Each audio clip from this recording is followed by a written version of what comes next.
In 1970, Xerox Corporation was the most profitable technology company in the world. Its flagship product, the photocopier, had created an entirely new category of office equipment. The company's name had become a verb. To Xerox something was to copy it. Xerox owned copying the way Hoover owned vacuuming. So, Xerox did what dominant companies with too much money sometimes do. It decided to invent the future. In 1970, Xerox opened the Palo Alto Research Center, PARC, in California. It hired the best computer scientists in the world, gave them unlimited funding, and told them one thing: discover whatever comes next.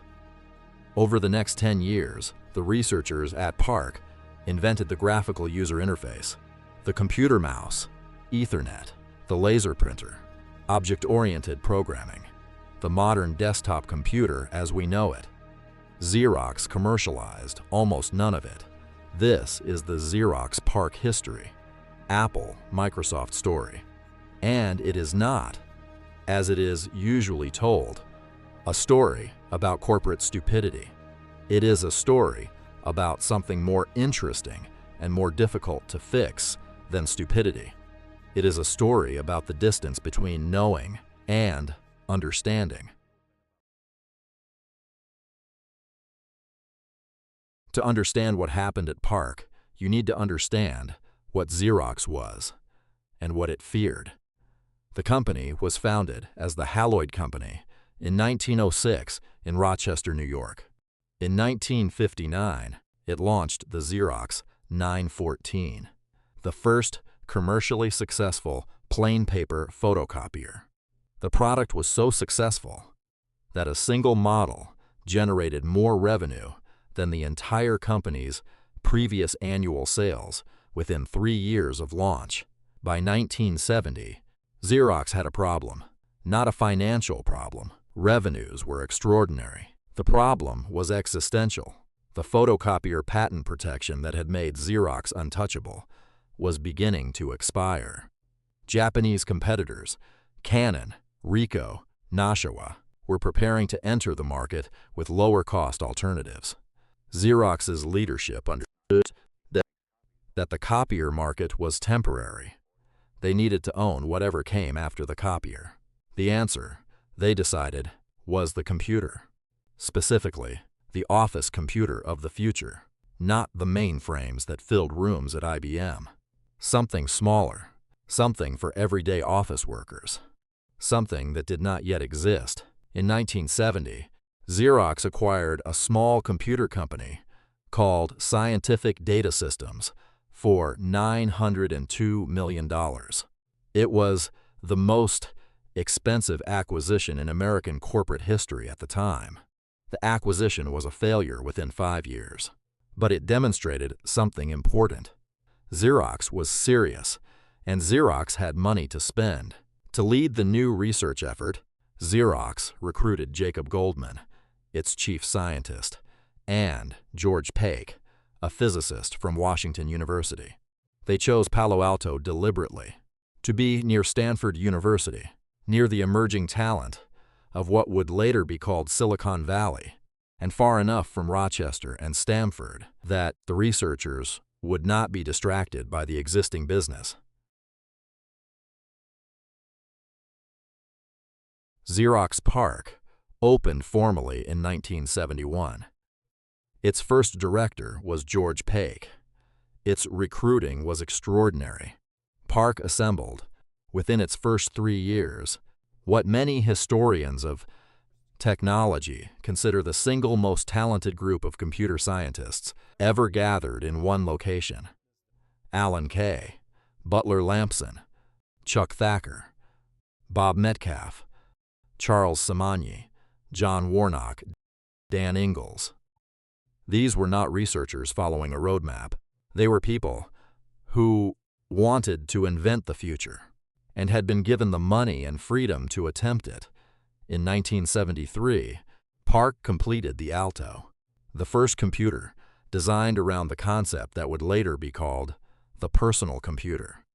The Alto had a screen, it had a keyboard, It had a mouse, a small wooden box, with a rolling ball that moved a cursor across the screen. And crucially, it had a graphical user interface. Instead of typing commands into a blank prompt, users could see their files represented as icons on a desktop, move them with the cursor, and open them with a click. Nothing like this had existed before. Not anywhere. The Alto was not a prototype of what computers would become. It was essentially what computers became, 20 years before they became it. In 1976, Bob Metcalfe invented Ethernet, the protocol for networking computers together. PARC had built its own local area network before any commercial product existed. Every computer in the building could communicate with every other computer. They could share files. They could share printers. They had built what the world would later call an office network in 1976. In 1971, Gary Starkweather, working against direct orders from his management in Rochester, had adapted a laser scanning system into a high-speed printer that produced razor-sharp output, the laser printer. Xerox would eventually commercialize this one product, and it became one of the most profitable hardware businesses in corporate history.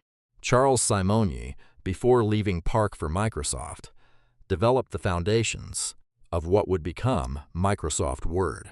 John Warnock, before leaving PARC to found Adobe Systems, developed the foundations of PostScript, the language that makes modern printing and graphic design possible.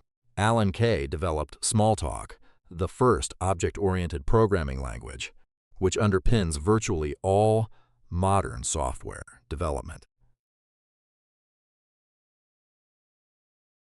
The problem was not that Xerox's leadership did not know what PARC was building. They knew. The problem was that they watched PARC demonstrations and did not grasp what they were seeing. In his book, Fumbling the Future, Douglas Smith and Robert Alexander describe a pattern that repeated itself throughout PARC's most productive years. Researchers would demonstrate their latest work to visiting executives from Stanford or Rochester, and the executives would respond with politeness, mild interest, and no action. They were watching the future being demonstrated in real time and processing it as an interesting research exercise, not as a product that could replace their core business. Part of the problem was structural. Xerox PARC was geographically isolated from Xerox's corporate leadership by 3,000 miles. Stamford, Connecticut, to Palo Alto, California. But more significantly, it was culturally isolated. PARC researchers spoke a language of computer science that most Xerox executives did not share. When Alan Kay demonstrated the Alto's graphical interface, he was showing something that had no precedent. There was no category for it in the minds of managers who had spent their careers selling photocopiers. The internal Xerox vocabulary for this phenomenon was the transfer problem, how to move PARC's inventions into actual Xerox products. It was discussed extensively in internal memos from as early as 1973. A typical business installation, 4 workstations, a server, and a printer, cost over $75,000. It sold approximately 25,000 units over 3 years. It was not a commercial failure by research standards, but it was not the product that changed the world. The price, driven by Xerox's traditional hardware margin requirements, placed the star entirely outside the reach of individual consumers and small businesses.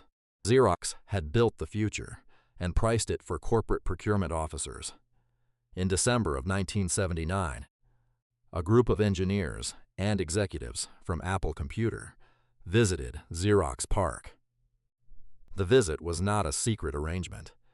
It had been formally negotiated. In exchange for allowing Apple to invest $100,000 in Xerox's pre-IPO stock, Xerox agreed to give Apple engineers a tour of PARC's most advanced work.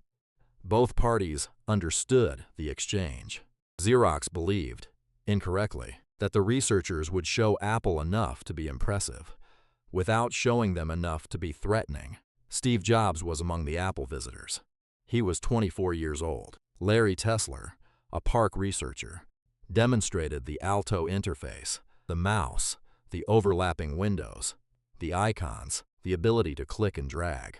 By multiple accounts, including Jobs' own, given in a 1995 Smithsonian interview, his reaction was immediate and physical. He reportedly circled the room, asked Tesler to show him the same demonstration 3 times, and said, in language he used in subsequent interviews, that he could not understand why Xerox was not doing something with this. Larry Tesler, in a 2014 interview, recalled watching Jobs during the demonstration and thinking, "This person is going to take this and actually build it." Within 18 months, Apple had incorporated the graphical user interface, the mouse, the desktop metaphor, and overlapping windows into the Lisa computer, and then, more successfully, into the Macintosh. The Macintosh launched in January 1984 at $2,495, 1/7 the price of the Xerox Star, and changed personal computing permanently. Xerox's legal attempt to claim intellectual property infringement against Apple was unsuccessful. The courts found that the relevant PARC inventions had been demonstrated to Apple under a licensing arrangement, and that Apple's implementations were sufficiently novel to constitute independent products. Meanwhile, the Alto had been built between 1973 and 1979. 6 years of PARC's most productive work. 2,000 units were produced, none sold commercially. They were given to universities and research institutions. Xerox's market capitalization in 1972, at PARC's most productive period, was approximately $9 billion. By 2000, it had declined to under $6 billion. Even as the technology industry the company's researchers had invented grew into one of the largest economic sectors in human history. The companies built most directly on PARC's inventions, Apple, Microsoft, Adobe, 3Com, had a combined market capitalization by 2000 of over $800 billion. The researchers who had invented those foundations had received salaries, not equity. The individual PARC researchers fared better than the institution that employed them. Robert Metcalfe co-founded 3Com and became a millionaire from the commercialization of Ethernet, the protocol he had invented while employed by Xerox. John Warnock co-founded Adobe Systems with Charles Geschke in 1982, bringing PostScript to market. Adobe's market capitalization today exceeds $200 billion. Charles Simonyi joined Microsoft in 1981 and became one of its earliest billionaires. Xerox eventually licensed Ethernet, collected royalties on the laser printer, and survived as a company. It filed for bankruptcy in 2000, ironically, as a result of an accounting scandal, not the competitive pressure from the technologies it had invented, and restructured successfully. It continues to operate. The standard version of the Xerox PARC story is a story about corporate failure to commercialize innovation, a cautionary tale about a company that had the future in its hands and dropped it. That version is accurate as far as it goes, but there is a more precise question underneath it. Xerox did not fail to invest in PARC. It invested more than any comparable institution of its era. It did not fail to hire talented people. It hired the most talented people available. It did not fail to give them freedom. PARC researchers had remarkable autonomy. What Xerox failed at, specifically, measurably, documentably, was the mechanism for translating research understanding into executive understanding.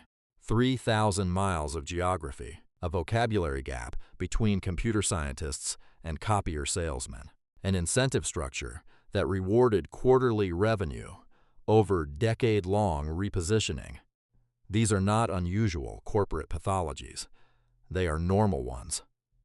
Alan Kay, who invented the concept of the personal computer as it was eventually built, and who watched Apple and Microsoft build their industries on PARC's foundations, has given interviews about this over many years. His recurring observation is that Xerox did not fail to see the future.